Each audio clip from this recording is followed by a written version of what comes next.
Baik teman-teman, mari kita lanjutkan materi TOEFL kita dan hari ini kita ada di penghujung program ya. Jadi kita akan merangkap dua teknik terakhir untuk mengerjakan beberapa jenis soal reading.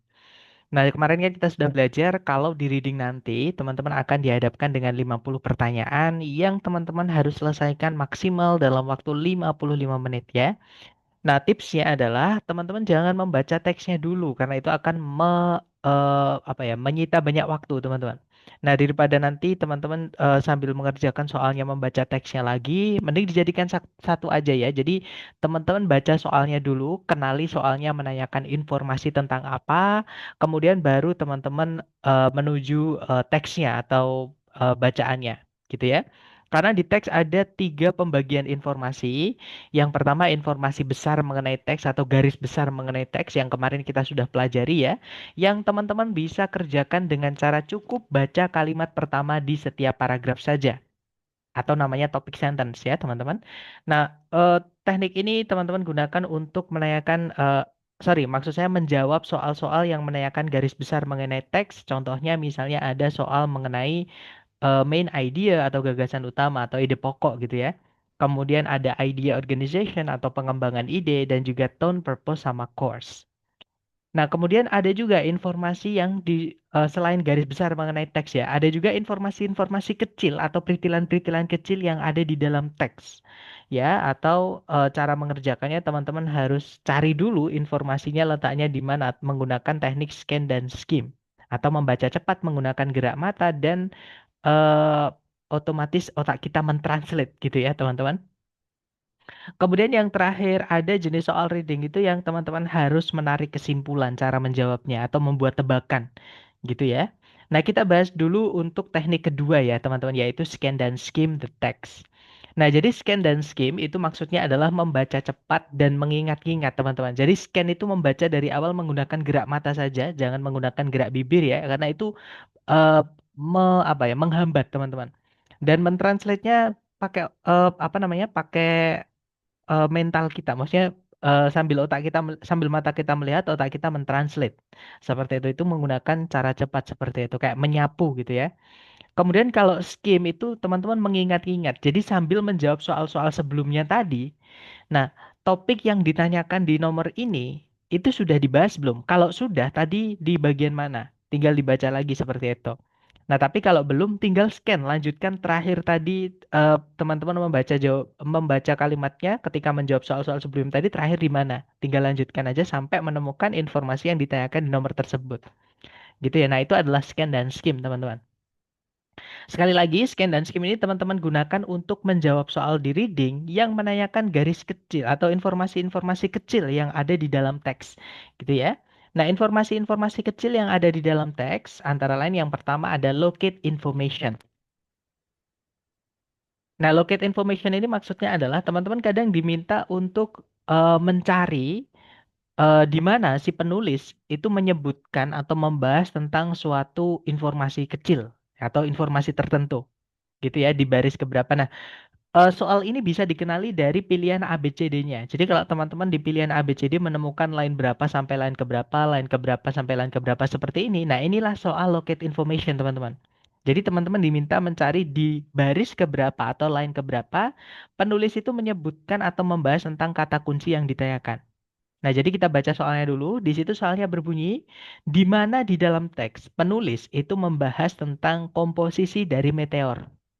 Nah, kita scan dan skim teman-teman sampai menemukan di dalam teks komposisi dari meteor atau kandungan dari meteor, gitu ya. Kalau kita scan dari depan ke belakang, nah ini nggak mungkin saya hanya menggunakan gerak mata ya, karena saya harus tentunya harus menjelaskan kepada teman-teman. Jadi di situ disebutkan meteor crater, yaitu sebuah kawah besar, kira-kira sekitar 40 mil timurnya Flagstaff, Arizona. Diperkirakan oleh para ilmuwan telah terbentuk sebagai akibat dari hantaman dari sebuah meteor yang berbobot 60.000 ton sekitar 50.000 tahun yang lalu. Nah, belum ada kandungan dari meteor atau isi dari meteor itu apa kan nggak ada ya, teman-teman. Lanjutkan. Meteor tadi yang terbuat dari nikel dan besi. Nah, di sini teman-teman, kita tahu kandungan meteor itu adalah nikel dan besi itu di line ini. Nah, sekarang kita hitung masuk ke baris keberapa ya? Satu, dua, tiga, empat. Nah, jadi dia masuk ke baris keempat, teman-teman. Oke, nah nanti pun teman-teman ketika ketika menemukan soal ini ya, itu nanti di teksnya pasti akan dikasih penanda seperti ini. Ini tujuannya untuk memudahkan teman-teman kalau ternyata informasi letaknya di bawah yang ditanyakan. Jadi tinggal berpatokan setiap 5 atau kelipatan 5 ya, misalnya 10, misalnya 15, misalkan 20 untuk memudahkan teman-teman. Jadi nggak perlu ngitungnya dari atas lagi. Jadi cukup dari patokan ini ya. Nah, tapi kayak kebetulan ini di awal ya atau di atas teman-teman. Jadi nggak apa-apa kita hitung dari atas, it's okay. Nah, jadi letaknya informasinya adalah di line keempat sama line kelima. Jadi jawabannya adalah yang Bravo. Gitu ya, teman-teman. Nah, ini adalah soal locate information. Jadi teman-teman disuruh mencari di mana si penulis membahas tentang suatu informasi kecil yang ada di dalam teks. Kemudian berikutnya, selain locate information, jenis soal yang cara mengerjakannya juga menggunakan scan dan skim adalah pronoun reference atau rujukan kata ganti. Nah, jadi kata ganti seperti yang kita pelajari di structure dulu ya, teman-teman. Fungsinya itu menggantikan kata benda. Gitu ya. Nah, di soal reading itu ada jenis soal yang menanyakan kata ganti a atau kata ganti dia misalnya atau mereka misalnya itu menjelaskan siapa atau kembalinya ke kata benda siapa. Maksudnya mereka ini siapa? Maksudnya dia ini siapa? Maksudnya itu siapa? Gitu ya, teman-teman. Jadi itu adalah rujukan kata ganti.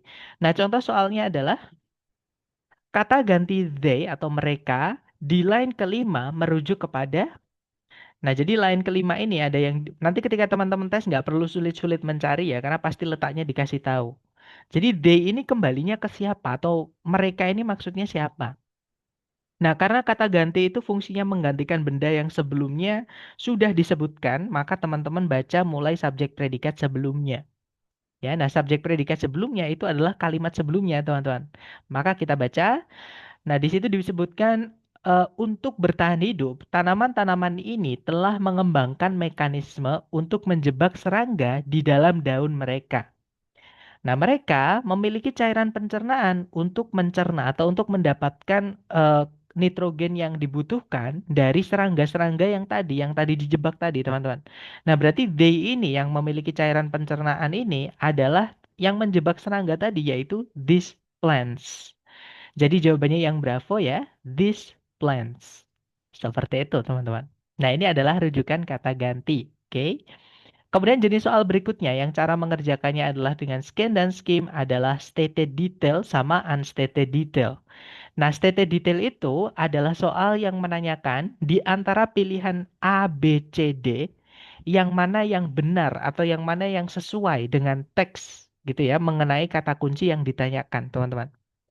Contoh nih, di situ soalnya berbunyi, teks ini menyatakan bahwa Jamestown, nah kata kunci teman-teman adalah kata Jamestown, gitu ya. Nah kita cek di teks, Jamestown itu disebutkan di mana gitu ya teman-teman. Nah Jamestown itu disebutkan di, sebentar ya saya ganti warna ya, di sini ya teman-teman.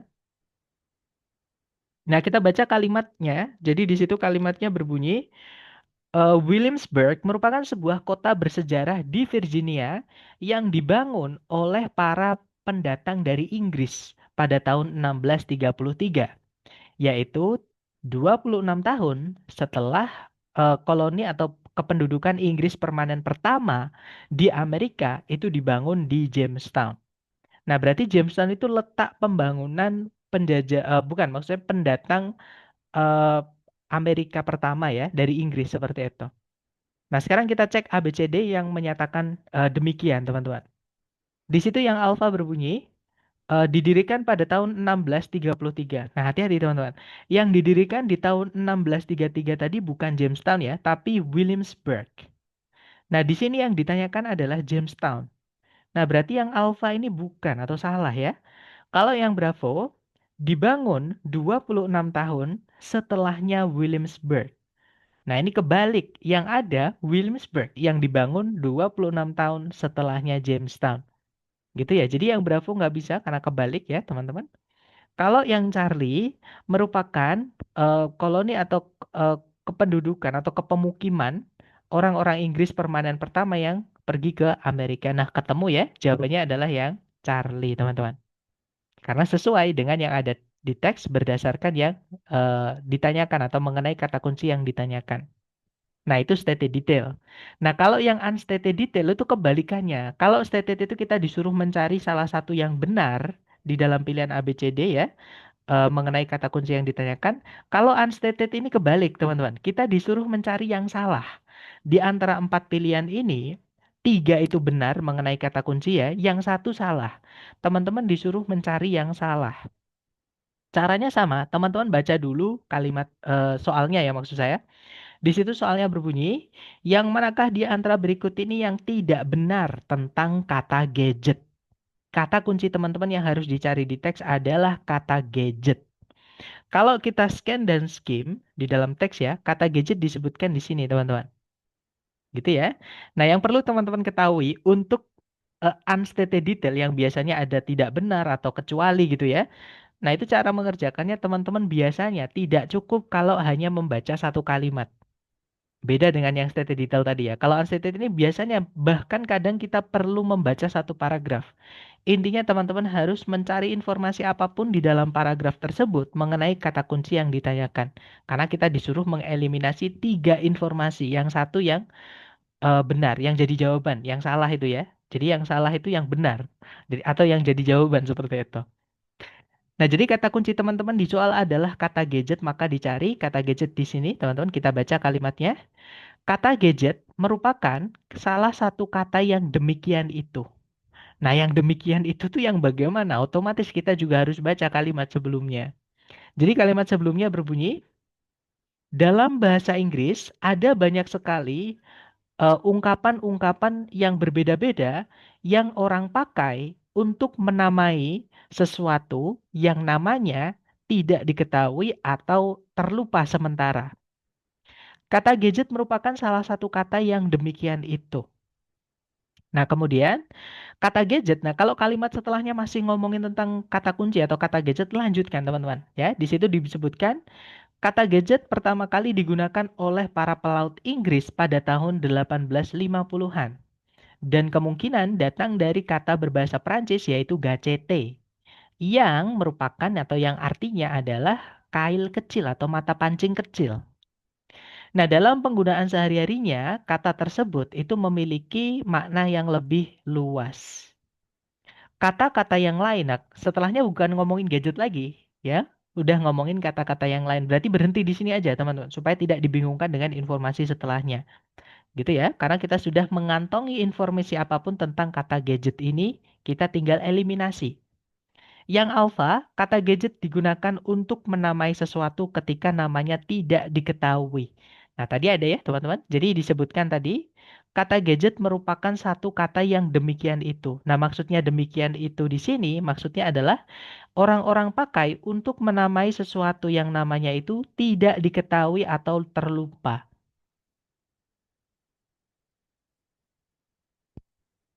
Persis seperti yang diucapkan sama jawaban alfa ya, teman-teman. Jadi alfa bukan karena kita disuruh mencari yang tidak benar atau yang salah. Sedangkan yang alfa benar. Berarti bukan itu ya. Kalau yang bravo, kata gadget digunakan di awal abad ke-19. Nah, tadi disebutkan kata gadget itu pertama kali digunakan itu di tahun 1850, teman-teman. Nah, 1850 itu bukan awal abad ke-19 ya, tapi sudah pertengahan abad ke-19. Jadi yang salah di sini, yang salah adalah at the beginning ini. Harusnya in the middle of. Nah, tapi kita tahan dulu, siapa tahu yang Charlie sama yang Delta membuat kontradiksi atau bisa jadi jawaban benar ya, kita cek lagi. Kalau yang Charlie, kata gadget kemungkinan besar datang dari sebuah kata dalam bahasa Prancis. Nah, tadi ada ya. Jadi, kemungkinan datang dari bahasa Prancis yaitu gacete yang artinya adalah kail kecil. Nah, berarti yang Charlie bukan karena kita disuruh nyari yang salah ya. Sedangkan yang Charlie benar, teman-teman. Kalau yang Delta, penggunaan Pertama kalinya yang diketahui adalah oleh para pelaut Britania atau Inggris ya. Nah, tadi ada juga di situ. Jadi pertama kali digunakan oleh British sailors atau para pelaut dari Britania seperti itu. Jadi yang delta bukan, karena kita sekali lagi disuruh nyari yang tidak benar. Jadi jawabannya yang Bravo tadi ya. Yang salah biasanya memang kecil-kecil seperti ini, teman-teman. Jadi yang diganti sama si pembuat soal untuk menyalahkan informasinya itu kecil-kecil seperti ini. Tapi karena kecil ini kadang kita tidak notice gitu ya. Jadi memang konsentrasi dan fokus di sini sangat diperlukan. Oke, dan tentunya teman-teman perlu sering-sering berlatih supaya terbiasa menemui soal seperti ini. Gitu ya. Nah, lanjut ke jenis soal terakhir yang cara mengerjakannya juga bisa teman-teman gunakan cara ini, scan dan skim ini, yaitu soal vocabulary, teman-teman, atau kosakata ya. Jadi di reading itu ada juga soal yang menanyakan tentang makna atau sinonim dari suatu kata. Gitu ya, teman-teman. Nah, yang mana sebenarnya teman-teman kalau sudah tahu arti dari kata yang ditanyakan dan di pilihan ganda itu sinonimnya cuma satu, umumnya seperti itu ya kalau teman-teman ngambil yang tes resminya. Nah, ya sudah nggak perlu baca tes pun nggak apa-apa, teman-teman. Ya langsung jawab yang sinonim satu-satunya itu sudah pasti benar. Gitu ya. Nah, tapi sorry, makanya dari awal dulu di hari pertama kita ketemu dan saya menjelaskan tentang TOEFL dan pertemuan kita, saya menyampaikan kepada teman-teman bahwa yang paling penting buat teman-teman adalah vocab. Ya, karena salah satunya di reading ini akan sangat membantu buat teman-teman. Dan kalau dapat vocab baru harus ditulis. Karena saya pastikan kalau teman-teman tidak tulis, saya jamin pasti suatu saat lupa. Nah, tapi kalau misalkan kita lupa ada catatan itu enak tinggal buka. Tapi kalau lupa nggak ada catatan ya sudah, wassalam gitu ya teman-teman. Nah, tapi kalau misalkan siapa tahu ketika tes nanti teman-teman menemukan vocabnya itu tidak tahu artinya atau kosakatanya baru bisa gunakan cara ini. Jadi yang perlu teman-teman pahami adalah kosakata atau istilah khusus ya itu biasanya dipakai untuk menyederhanakan penjelasan panjang yang sebelumnya sudah diberikan oleh eh, penulis. Atau kalau nggak gitu, istilah itu kadang dijelaskan di kalimat setelahnya. Jadi nggak pasti teman-teman. Kadang sebelumnya, kadang setelahnya. Nah karena tidak pasti, kita juga nggak tahu gaya penulisannya si penulis ya. Otomatis untuk berjaga-jaga, teman-teman baca mulai dari kalimat sebelumnya. Jadi kalimat sebelum kata itu disebutkan, kemudian kalimat di mana kata itu disebutkan, kemudian kalimat setelahnya. Nah, contohnya seperti ini, kita baca dulu soalnya. Di situ soalnya berbunyi, incumbent di line pertama itu kemungkinan besar merupakan atau adalah gitu ya. Nah, kebetulan incumbent ini di kalimat pertama, jadi sebelumnya nggak ada kalimat, teman-teman. Jadi teman-teman baca kalimat itu saja sama kalimat setelahnya. Nah, kalimat itu berbunyi, dalam sebuah pemilihan pemerintahan, incumbent umumnya memiliki sebuah keuntungan yang kuat di atas atau daripada gitu ya, pendatang baru.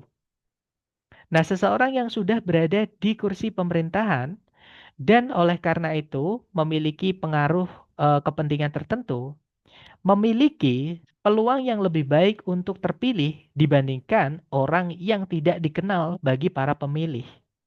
Nah, berarti benar incumbent tadi orang-orang yang sudah berada di kursi pemerintahan. Gitu ya, teman-teman.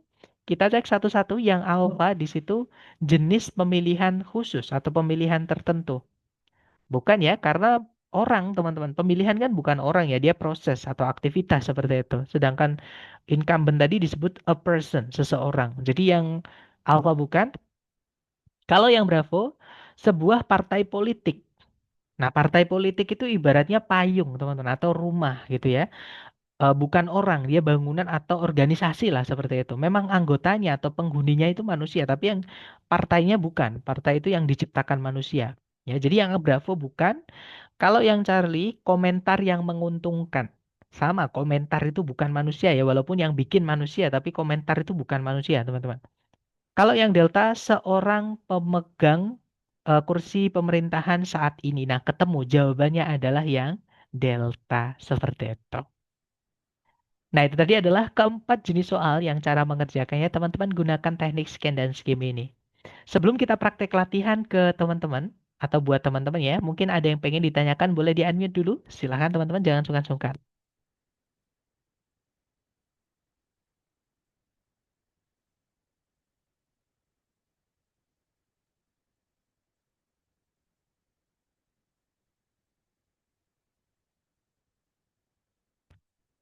Sepertinya belum ada ya. Baik, kalau gitu mohon izin untuk saya mute kembali supaya tidak ada suara bocor, teman-teman bisa lebih fokus dan konsentrasi menjawab. Di sini ada satu soal, jangan takut salah, waktunya 1 menit ya, teman-teman. Waktunya dimulai dari sekarang, silakan.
Oke, waktunya sudah habis. Siap. Silahkan teman-teman jawabannya dikirim di chat. Sedapatnya teman-teman dulu salah nggak apa-apa ya. Dan saya lihat teman-teman menjawab bravo. Mari kita cek bersama. Di situ soalnya berbunyi, di manakah di dalam teks penulis itu memberi nama anggota-anggota koloni yang menyuburkan, maksudnya menghamili ratu. Nah, kata kunci teman-teman adalah anggota koloni yang menghamili ratu, gitu ya. Kita cek teman-teman. Nah, itu kalau kita scan dan skim, kita cari kata menghamili ratu, itu disebutkan di sini ya, teman-teman. Ratu itu mana Queen tadi ini. Tapi menghamilinya di sini kita baca kalimatnya di situ disebutkan at the heart of the colony. Jadi di pusat koloni tersebut atau di kawanan tersebut ada ratu lebah yang tugas utamanya adalah bereproduksi atau bertelur. Nah, dia itu kawin dengan beberapa drones. Drones itu adalah eh, lebah jantan ya. Nah, berarti di sini tadi teman-teman anggota koloni yang menghamili ratu berarti kan lebah jantan ya. Nah, jadi di situ disebutkan anggota jantan dari lebah, dari koloni lebah gitu ya, yang tugas satu-satunya adalah untuk mengawini ratu. Seperti itu. Nah, berarti letaknya di line 1, 2, 3, 4, 5. Ya, betul sekali. Jawabannya adalah yang bravo. Nice, teman-teman. Lanjut ke nomor berikutnya. Silahkan dicoba lagi. 1 menit dimulai dari sekarang. Silahkan.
Oke, waktunya sudah habis. Silahkan jawaban teman-teman boleh dikirim di chat. Kemudian kita bahas bareng ya.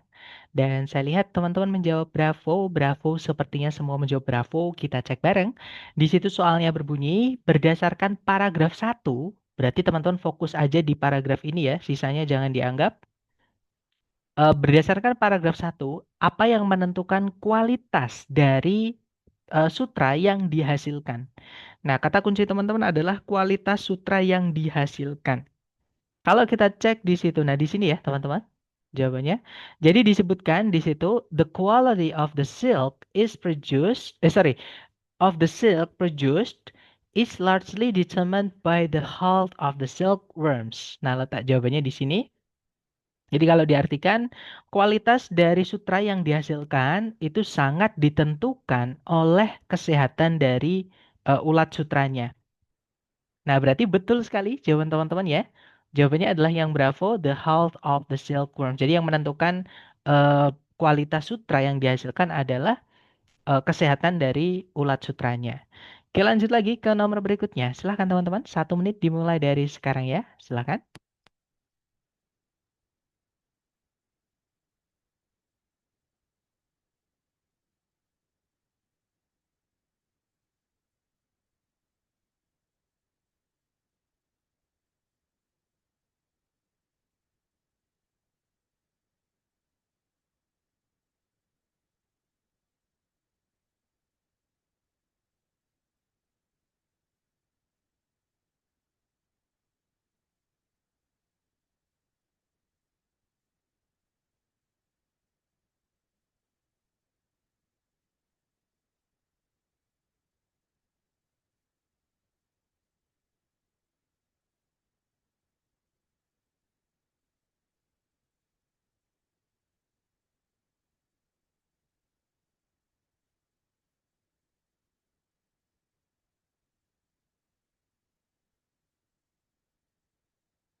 Oke, waktunya habis ya, teman-teman. Dan saya lihat ada jawaban delta. Sepertinya semua menjawab delta. Mari kita cek bersama. Di situ soalnya berbunyi kata this atau ini nih ya. Itu merujuk kepada apa? Nah, this ini bukan kata sifat ya, tapi ini adalah kata ganti, teman-teman. Karena setelahnya nggak ada kata benda. Oke, jadi ini bukan bukan determiner, tapi ini adalah kata ganti ya. Nah, kata ganti ini menjelaskan siapa? Kita baca subjek predikat sebelumnya, yaitu sebelum koma itu. Dia dipisah nama conjunction itu ya. Jadi kalimatnya berbunyi, the sperm whale atau paus sperma itu memberikan atau menyediakan atau menghasilkan gitu ya, minyak pembakaran yang jauh lebih baik atau yang sangat baik gitu ya. Namun ini tuh mahal. Nah, berarti yang mahal ini yang dimaksud adalah minyak yang dihasilkan oleh paus tadi ya. Jadi betul sekali jawabannya adalah yang delta teman-teman. Oil atau minyak yang dihasilkan paus tadi. Oke, lanjut ke nomor berikutnya. Silahkan dicoba lagi. 1 menit dimulai dari sekarang ya. Silahkan.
Oke, waktunya habis teman-teman dan saya lihat ada jawaban Charlie, delta, antara Charlie atau delta. Mari kita cek.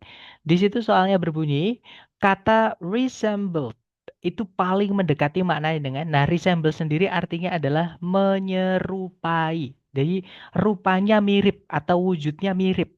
Seperti itu teman-teman. Jadi cari A, B, C, D yang artinya wujudnya mirip gitu ya. Kalau yang alfa terbuat dari, beda ya, bukan ya teman-teman. Kalau yang Bravo eh, harganya sama dengan atau senilai, bukan ya. Jadi bukan nilainya tapi wujudnya teman-teman. Kalau yang Charlie mirip dengan, nah, kemungkinan jawabannya Charlie. Kalau yang Delta terdengar mirip. Nah, bukan ya. Jadi yang mirip ini bukan suaranya tapi atau kedengarannya bukan seperti itu tapi wujudnya teman-teman. Jadi resemble itu mirip yang fisik atau wujud seperti itu. Nah, jadi jawaban yang paling tepat adalah yang Charlie ya, was similar to. Jadi di sini maksudnya adalah jadi pada tahun 1854 seorang dokter dari Kanada namanya Abraham Jesner itu mematenkan sebuah proses untuk menyuling atau distilasi itu apa teman-teman? Ya menyuling ya kalau nggak salah. Sebuah atau sejenis mineral pekat atau mirip pekat, hitam pekat gitu yang ditemukan di New Brunswick dan New Scotia yang menghasilkan gas yang bisa menyala dan sebuah minyak yang dia sebut dengan kerosin dari kata keros dari bahasa Yunani yaitu wax atau malam atau lilin gitu ya teman-teman, lilin yang kental agak cair gitu. Dan juga in karena dia itu menyerupai kamfin, jadi wujudnya mirip kamfin gitu ya, tapi dia dari lilin seperti itu, makanya disebut dengan kerosin gitu ya. Jadi jawabannya yang Charlie. Lanjut ke nomor berikutnya, silahkan dicoba dulu teman-teman. 1 menit dimulai dari sekarang, silahkan.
Oke, waktunya habis teman-teman.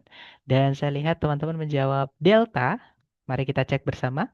Di situ soalnya berbunyi berdasarkan paragraf 3. Nah, jadi teman-teman fokus saja dengan paragraf 3 ya. Di sini teman-teman.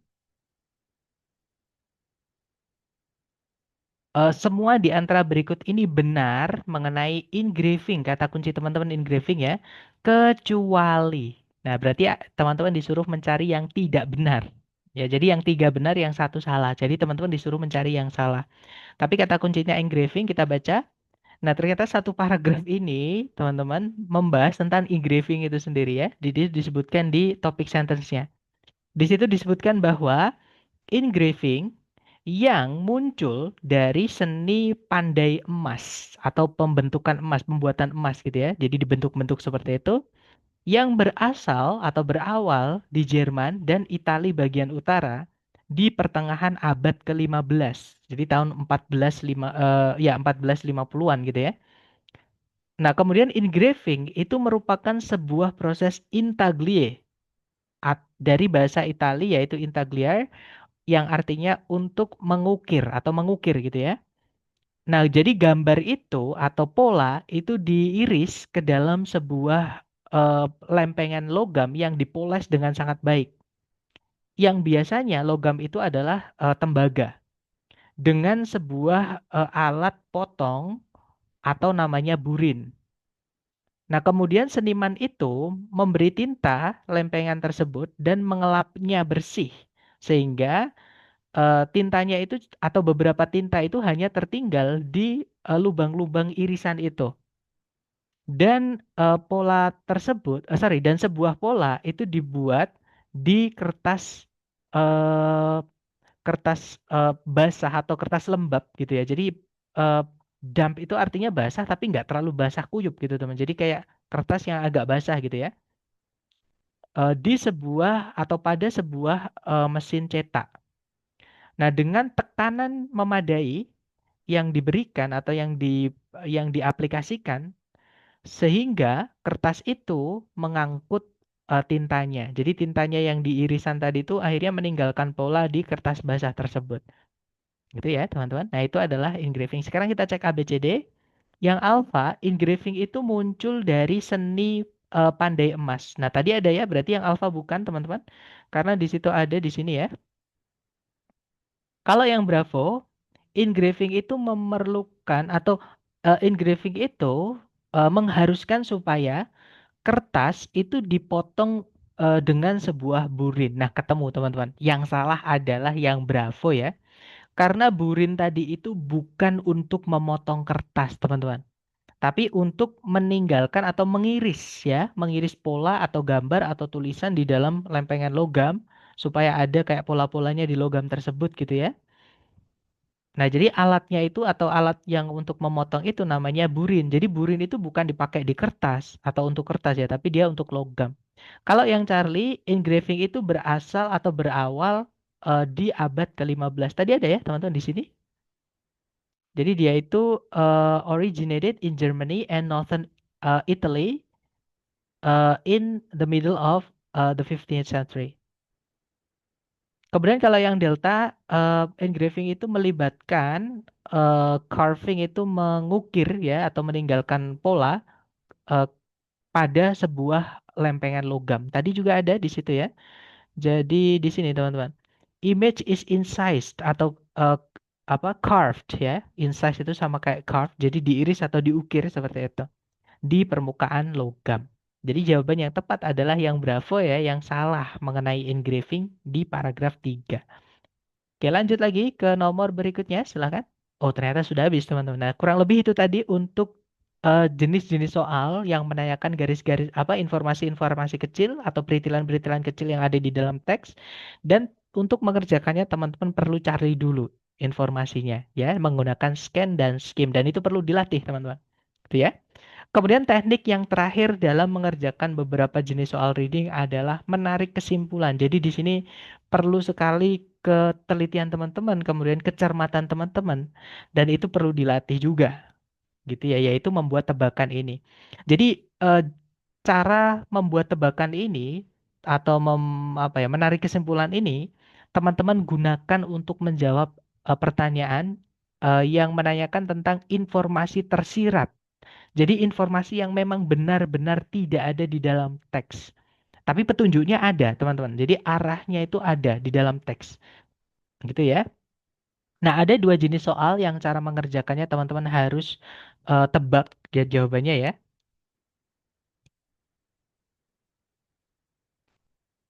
Yang pertama adalah inference itu sendiri. Jadi memang teman-teman ada jenis soal itu yang apa namanya inference atau meminta teman-teman untuk menarik kesimpulan atau membuat tebakan gitu ya. Nah, contoh soalnya seperti ini, teman-teman. Di situ soalnya berbunyi, yang manakah di antara berikut ini atau A, B, C, D berikut ini yang mungkin, nah si penulis aja atau si pembuat soal aja bilang mungkin. Artinya dia tidak menuliskannya di dalam teks, makanya dia bilang mungkin. Tapi kalau dia sudah, harusnya kalau dia sudah pasti menulisnya di dalam teks, tidak perlu menyebutkan mungkin. Nah, jadi kalau teman-teman menemukan ada kata mungkin, bisa probably, bisa likely, nah itu kemungkinan adalah soal inference ini ya. Jadi yang kemungkinan bukan kata dalam bahasa Hawaii itu apa. Nah, kemudian ciri-ciri kedua selain kata mungkin tadi ya. Kalau teman-teman cari di pilihan A, B, C, D ini di dalam teks itu nggak ada teman-teman. Teman-teman boleh cek di teks kata mahalo, mahi-mahi, meklea, sama mohana nggak akan ketemu. Nah, tapi petunjuknya itu ada teman-teman. Cara mencari petunjuknya, cari petunjuk dulu di soal kata kunci yang ditanyakan apa. Ya, jadi kenali kata kuncinya. Kata kunci teman-teman di soal adalah kata bahasa Hawaii. Sorry, kata dalam bahasa Hawaii, betul ya teman-teman. Dan kalau kita scan dan skim itu disebutkan di paragraf 1. Nah, supaya lebih jelasnya kita baca paragraf 1, teman-teman. Di situ paragraf 1 berbunyi, bahasa Hawaii merupakan sebuah bahasa yang enak didengar gitu ya, yang merdu gitu, di mana semua kata-katanya itu diperoleh atau dibuat dari susunan alfabet yang hanya terdiri dari 12 huruf saja, yaitu 5 huruf vokal A, I, U, E, O ya atau huruf hidup, dan 7 huruf konsonan atau huruf mati, yaitu H, K, L, M, N, P, sama W atau W. Nah, kemudian setiap suku kata atau pengucapan dalam bahasa tersebut itu harus berakhiran dengan huruf A, I, U, E, O atau vokal. Dan dua huruf konsonan nggak boleh gandeng. Nah, ini petunjuknya teman-teman ada dua tadi ya. Jadi yang paling tegas adalah di sini, teman-teman. Jadi satu, bahasa Hawaii itu dibuat dari 12 huruf saja ya. A, I, U, E, O sama H, K, L, M, N, P sama W. Kemudian petunjuk yang kedua adalah eh, setiap suku kata atau pengucapan itu harus berakhiran dengan huruf vokal. Kalau nggak A ya I, U, E atau O. Seperti itu. Nggak boleh ditutup pakai konsonan, nggak bisa ya. Kemudian huruf konsonan itu nggak boleh gandeng, teman-teman. Nah, sekarang kita cek A, B, C, D. Yang alfa ada kata mahalo. Itu tiga suku kata atau tiga pengucapan ya, yaitu ma, ha, kemudian lo. Setiap suku kata berakhiran dengan huruf vokal, yaitu A, sama O. Nah, berarti aturan pertama aman ya. Kemudian aturan kedua, dua konsonan nggak boleh gandeng, teman-teman. Di situ konsonannya adalah huruf M, H, sama L. Yang mana mereka dipisahkan oleh huruf vokal. Ya, berarti yang alfa ini mengikuti aturan bahasa Hawaii. Jadi kemungkinan jawabannya bukan yang alfa. Kalau yang Bravo, mahi-mahi. Ada 4 suku kata, teman-teman, atau pengucapan ya. Yaitu ma, kemudian hi, kemudian ma, kemudian hi. Setiap suku kata berakhiran dengan vokal, a, i, ya. Kemudian konsonan nggak boleh gandeng. M sama H-nya itu tidak gandeng ya, teman-teman. Karena dia dipisah oleh huruf vokal A, I, A. Seperti itu. Jadi yang Bravo juga mengikuti aturan bahasa Hawaii. Jadi bukan yang Bravo ya. Karena kita disuruh nyari yang bukan, teman-teman. Oke. Kalau yang Charlie, Meklea. Meklea itu ada 3 suku kata, yaitu me, kemudian kle, kemudian a. Akhirannya sama, berakhiran dengan vokal. Aturan pertama nggak ada masalah. Aturan kedua ini yang ada masalah, teman-teman. Di konsonan kedua, maksud saya di silabus kedua atau di pengucapan kedua, ada K sama huruf L yang gandeng. Padahal tadi disebutkan kalau dua konsonan nggak boleh gandeng, teman-teman. Jadi yang kemungkinan besar bukan kata dalam bahasa Hawaii adalah yang Charlie ya, karena dia menyalahi aturan dari bahasa Hawaii, teman-teman. Kalau yang delta, Moana itu ada 3 suku kata, yaitu mo, kemudian na, kemudian na. Setiap suku kata berakhiran vokal ya, a, i, u, e, o, jadi nggak ada masalah. Kemudian konsonannya itu terpisah jauh. M sama N-nya terpisah jauh, teman-teman. Nggak gandeng ya. Jadi masih mengikuti aturan bahasa Hawaii. Jadi fix yang salah atau jawaban yang untuk soal ini adalah yang Charlie. Inilah soal inference. Jadi kayak main tebak-tebakan atau main detektif-detektifan atau puzzle gitu ya. Nah, ini perlu dilatih teman-teman, terutama vocabnya teman-teman seperti itu. Kemudian jenis soal kedua yang cara mengerjakannya juga harus menarik kesimpulan atau membuat tebakan adalah transition. Nah, sebenarnya transition itu sendiri adalah kalimat perpindahan paragraf. Jadi paragraf satu dengan yang lain, misalnya ya teman-teman, paragraf satu dan paragraf 2 misalnya. Itu walaupun topiknya itu pecah, yang diomongin padahal sama ya, tapi ada pembagian topik gitu, itu nggak boleh tiba-tiba berubah mendadak, nggak boleh. Jadi harus ada yang nyambungkan. Nah, itulah yang disebut dengan transisi. Gitu ya. Nah, transisinya misalnya paragraf satu dan paragraf kedua itu letaknya di kalimat terakhir paragraf satu, atau kalau nggak gitu kalimat pertama paragraf 2. Nah, ini nanti yang menyambungkan ke dua paragraf ini. Ya, makanya disebut dengan transition. Dan kalimat transisi ini, teman-teman, bisa teman-teman manfaatkan untuk menjawab jenis soal di reading yang meminta teman-teman menebak. Kalau seumpama sebelumnya teks ini kita masukkan paragraf, itu paragrafnya membahas tentang apa? Atau kalau kayak gitu setelahnya teks itu kalau kita masukkan satu paragraf lagi membahas tentang apa? Nah, kalau misalnya teman-teman ditanyakan paragraf sebelumnya, maka teman-teman baca kalimat pertama, itu yang menyambungkan nanti. Tapi kalau yang ditanyakan adalah kalimat setelahnya, teman-teman baca kalimat terakhir. Seperti itu. Ini secara umum ya, cara mengerjakannya seperti itu, teman-teman. Nah, contoh soalnya seperti ini. Seperti biasa ya, kita baca soalnya dulu kalau di reading. Di situ soalnya berbunyi, paragraf yang mendahului, precede itu artinya mendahului ya. Jadi paragraf yang mendahului teks ini atau sebelumnya teks ini, kemungkinan besar membahas tentang apa, teman-teman? Nah, karena yang ditanyakan adalah paragraf yang mendahului teks ini atau sebelumnya teks ini ya, maka teman-teman baca transisinya. Transisinya ada di kalimat pertama, gitu ya, teman-teman. Nah, di situ kalimat pertama berbunyi, mitos yang lain mengenai lautan atau dari lautan itu ya, membahas tentang Davy Jones. Nah, tiba-tiba si penulis bilang mitos yang lain mengenai lautan membahas tentang Davy Jones. Berarti paragraf sebelumnya tadi penulis sudah membahas tentang mitos, sebuah mitos, tapi bukan tentang Davy Jones ya. Karena Davy Jones itu disebut dengan yang lain, teman-teman, atau yang berbeda. Seperti itu. Nah, sekarang kita cek ABCD. Yang alfa masa mudanya Davy Jones. Bukan ya. Pokoknya kalau ada Davy Jones jangan dijawab, teman-teman. Kenapa? Karena Davy Jones baru diperkenalkan di sini. Nggak boleh misalkan Davy Jones sudah diselesaikan di paragraf sebelumnya, baru diperkenalkan di sini. Nanti alurnya nggak jelas.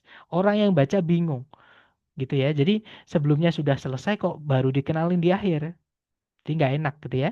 Bravo juga sama, ada kata Davy Jones, jangan dipilih. Paragraf sebelumnya itu yang lain, yang berbeda dari Davy Jones, teman-teman. Nah, jawabannya adalah yang Charlie. Di situ disebutkan kisah tradisional yang berbeda atau yang lain gitu ya, dari lautan. Gitu ya. Nah, kalau yang Delta ini nggak nyambung, teman-teman. Preparing to travel on the ocean. Jadi mempersiapkan untuk melakukan perjalanan atau bersiap-siap untuk melakukan perjalanan di laut. Nah, bayangkan misalkan paragraf sebelumnya teman-teman membahas tentang latihan fisik apa yang teman-teman harus lakukan sebelum melakukan perjalanan laut yang lama misalnya. Atau kalau nggak gitu, logistik apa yang harus dipersiapkan, dibeli, berapa banyak persediaan yang harus dibawa, gitu ya.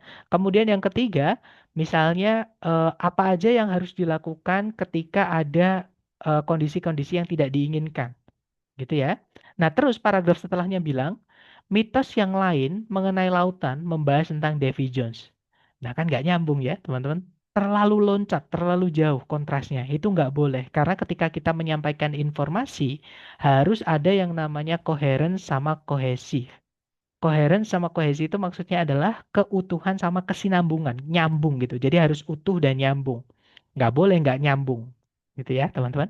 Makanya jawaban yang paling tepat adalah yang Charlie. Nah, sekarang giliran teman-teman untuk mempraktekkan contoh yang saya berikan tadi ke latihan soal. Di sini ada satu soal, jangan takut salah. Teman-teman coba dulu waktunya 1 menit dimulai dari sekarang ya. Silahkan teman-teman.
Oke, waktunya sudah habis. Silahkan jawaban teman-teman dikirim di chat, kemudian kita bahas bersama ya. Dan saya lihat teman-teman menjawab Charlie. Semuanya menjawab Charlie. Mari kita cek. Di situ soalnya berbunyi, paragraf yang mendahului teks ini kemungkinan besar membahas. Nah, karena yang ditanyakan adalah yang mendahului, berarti sebelumnya teks ini ya. Maka teman-teman cari eh, atau baca informasi di transisinya. Yaitu kalimat pertama, paragraf yang paling atas ya. Di situ disebutkan alga merupakan sejenis bentuk kehidupan primitif, yaitu sebuah organisme multiselular sederhana atau bersel satu yang mampu untuk melakukan proses fotosintesis. Nah, di sini tiba-tiba si penulis bilang alga merupakan sejenis atau sebuah bentuk kehidupan primitif atau sebuah contoh kehidupan bentuk primitif gitu ya.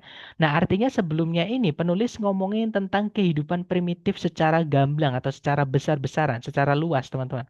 Nah, semakin ke bawah itu pasti informasi itu menyempit seperti itu. Gitu ya. Nah, berarti jawaban yang paling tepat adalah ya betul sekali jawaban teman-teman. General traits of primitive life forms. Jadi karakteristik-karakteristik umum eh, dari bentuk-bentuk kehidupan primitif. Nah, baru setelahnya salah satu contohnya adalah alga. Baru ngomongin alga. Jadi bisa dibilang atau paragraf satu itu pengantar, teman-teman. Sebelum ngomongin alga, penulis ngomongin tentang kehidupan primitif. Karena alga merupakan sebuah contoh bentuk kehidupan primitif. Seperti itu. Oke, lanjut lagi ke nomor berikutnya. Silahkan dicoba dulu ya. Waktunya 1 menit dimulai dari sekarang. Silahkan, teman-teman.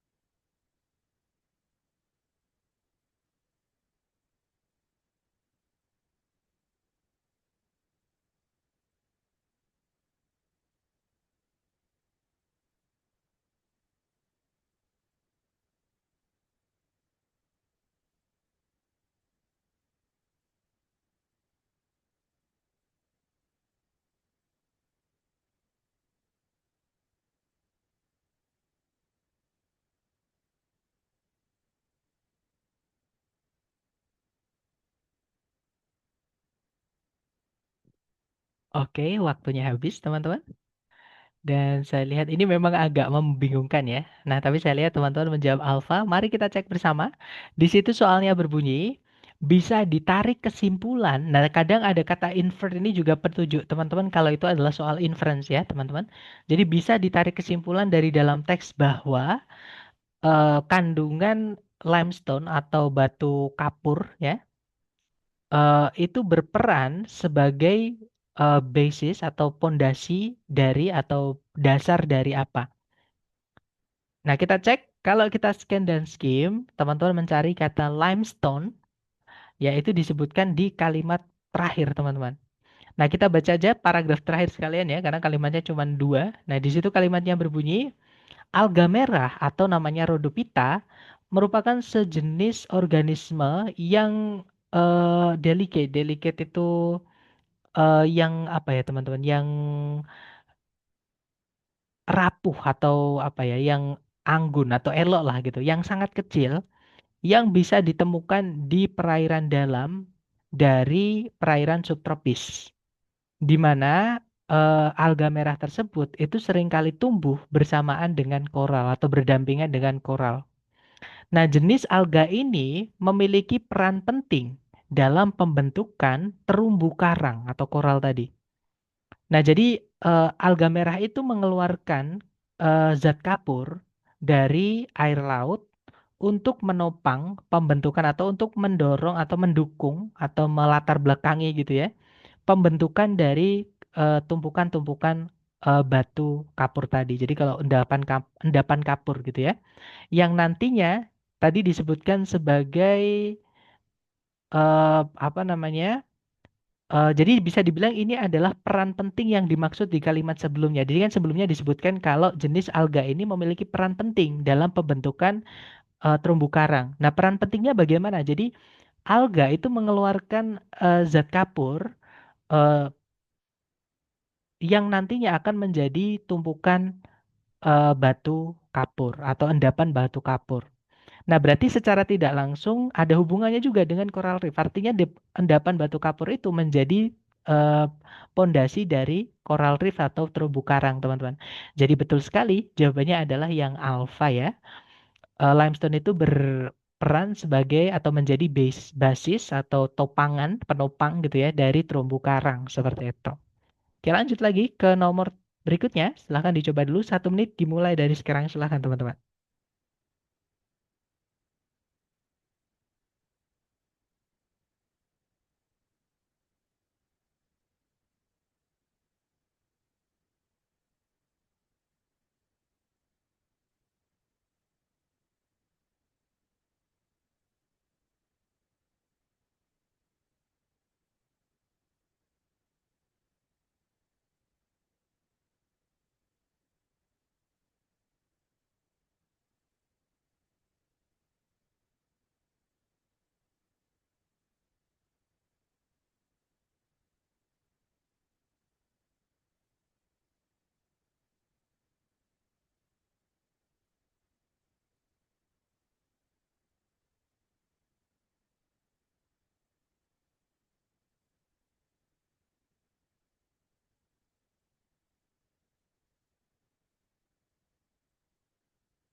Oke, waktunya habis teman-teman. Dan saya lihat teman-teman menjawab delta. Sepertinya semua menjawab delta. Mari kita cek.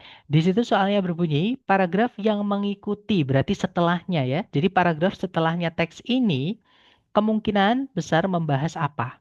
Nah, karena yang ditanyakan adalah paragraf setelahnya, maka kita baca kalimat terakhir seharusnya. Ya, teman-teman, karena itu transisi. Tapi ada beberapa kasus ketika jenis teksnya seperti ini ya, teman-teman, itu tidak bisa menggunakan cara membaca kalimat terakhir. Karena jenis teks ini adalah, jadi gini, si pembuat soal itu cara mengembangkan idenya. Jadi teman-teman juga harus kenali idea organization ya. Penulis itu memperkenalkan alga dulu secara umum. Kemudian paragraf-paragraf setelahnya, paragraf 2, paragraf 3, paragraf 4, sama paragraf 5 ini menjelaskan tentang jenis-jenis alga. Ya, teman-teman. Nah, dari sini kita bisa mengenal teknik apa namanya? Teknik si penulis itu berarti menjelaskan jenis-jenisnya. Dan mungkin ini di luar teks ini ya, teman-teman. Alga itu kalau saya nggak salah jenisnya ada 7. Sedangkan di sini cuma ada 4. Berarti masih ada 3 lagi ya. Nah, berarti pasti setelahnya ini ngomongin tentang alga berikutnya. Jenis alga yang belum dibahas. Dan betul sekali jawaban teman-teman. Jawabannya adalah yang delta ya. Another type of algae and its characteristics. Jadi jenis alga yang lain dan ciri-cirinya atau karakteristik-karakteristiknya. Seperti itu. Dan itu tadi teman-teman ya, jenis-jenis soal yang cara mengerjakannya dengan scan dan skim dan juga menarik kesimpulan atau membuat tebakan tadi. Ya, nah mungkin sambil saya absen, siapa tahu teman-teman ada pertanyaan, jangan sungkan-sungkan, boleh di unmute. Silahkan teman-teman.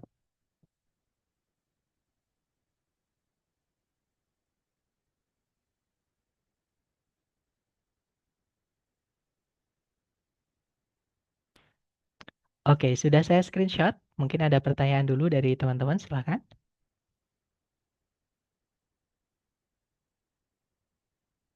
Sepertinya tidak ada ya. Baik, kalau nggak ada, izinkan saya untuk menjelaskan kepada teman-teman cara menghitung jawaban atau nilai atau skor TOEFL teman-teman. Ya, jadi di sini ada tabel konversi yang saya ambil dari buku Longman tahun 2016. Sorry, bukan buku Longman, bukunya ITS maksud saya teman-teman. Mohon maaf. Jadi bukunya asli ITS selaku pembuat TOEFL resmi ya, internasional teman-teman. Nah, itu menyediakan tabel ini. Nah, ini cara membacanya adalah nanti saya kirimkan di grup juga ya, teman-teman. Jadi cara membacanya di sebelah paling kiri, sorry, di sebelah paling kiri ini adalah jumlah benarnya nanti. Ya, jadi kalau teman-teman pengen di listening nilai sekian harus benar berapa, di structure ini kalau misalkan mau nilai sekian benar berapa, di reading itu kalau nilai sekian benar berapa, dan ini nolnya sudah dihilangkan ya, teman-teman. Jadi ini sudah dibagi 10. Jadi kalau teman-teman melihat ada 56 di listening itu maksudnya 560. Structure misalnya teman-teman menemukan 50 atau 50 berarti sebenarnya 500. Gitu ya. Jadi eh, seperti itu. Nah, seumpama gini, teman-teman mengincar di listening katakanlah pengen nilai 500. Saya kalau di listening nilai 500 ini harus benar berapa? Nah, itu bisa ditarik ke sini ya. Jadi teman-teman harus benar 32 dari 50 soal listening. Ya, supaya jadi 32 dari 50 soal. Supaya nilai teman-teman adalah 500. Gitu ya. Kemudian kalau di structure, seumpama saya juga mengincar nilai 500, berarti saya harus benar berapa? Jadi kalau teman-teman tarik, nah teman-teman harus benar 24 dari 40 soal, karena di structure cuma 40 ya soalnya. Jadi 24 dari 40 soal itu harus benar minimal ya supaya teman-teman nilainya minimal 500. Nah, kalau lebih dari 24 berarti ya di atas 500. Seperti itu.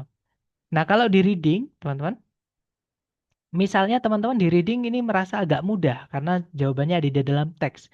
Teman-teman mengincar nilai 600, berarti 60 ya di sini. Teman-teman tarik aja ke sini ya. Berarti teman-teman harus benar 43 dari 50 soal. Total soal di reading ya. Jadi cuma salah 7 kalau teman-teman pengen nilainya 600 di reading. Nah, nanti cara menghitung total nilainya atau keseluruhan nilai TOEFL teman-teman adalah teman-teman tambahkan ketiganya dibagi 3. Jadi dicari rata-ratanya. Jadi 500 tambah 500 tambah 600 berarti 1600 ya. 1600 dibagi 3, teman-teman. Jadi nilainya teman-teman nanti adalah sekitar 533. Seperti itu. Jadi nilai teman-teman terakhir adalah 533. Misalnya seperti ini. Gitu ya, teman-teman. Nah, ini cara menghitungnya. Nanti saya kirim di grup supaya jadi patokan teman-teman harus benar berapa-berapanya gitu ya. Dan karena ini hari terakhir, teman-teman, saya ingin mengucapkan terima kasih karena teman-teman sudah eh, mau belajar dengan saya dari awal sampai akhir ya. Dan saya mohon izin, saya mohon maaf kalau teman misalnya selama program ini saya ada salah ucap ataupun salah perilaku saya yang tidak berkenan di hati teman-teman seperti itu. Jadi saya mohon maaf ya, teman-teman, karena saya juga masih belajar seperti itu. Dan kemudian ada sedikit informasi yang ingin saya spill ke teman-teman, terutama buat teman-teman yang selalu hadir ya. Dan sekali lagi terima kasih ya teman-teman. Semoga yang kita pelajari bermanfaat. And I'll see you again next time. Telah saya say, Assalamualaikum warahmatullahi wabarakatuh. Have a good night everyone.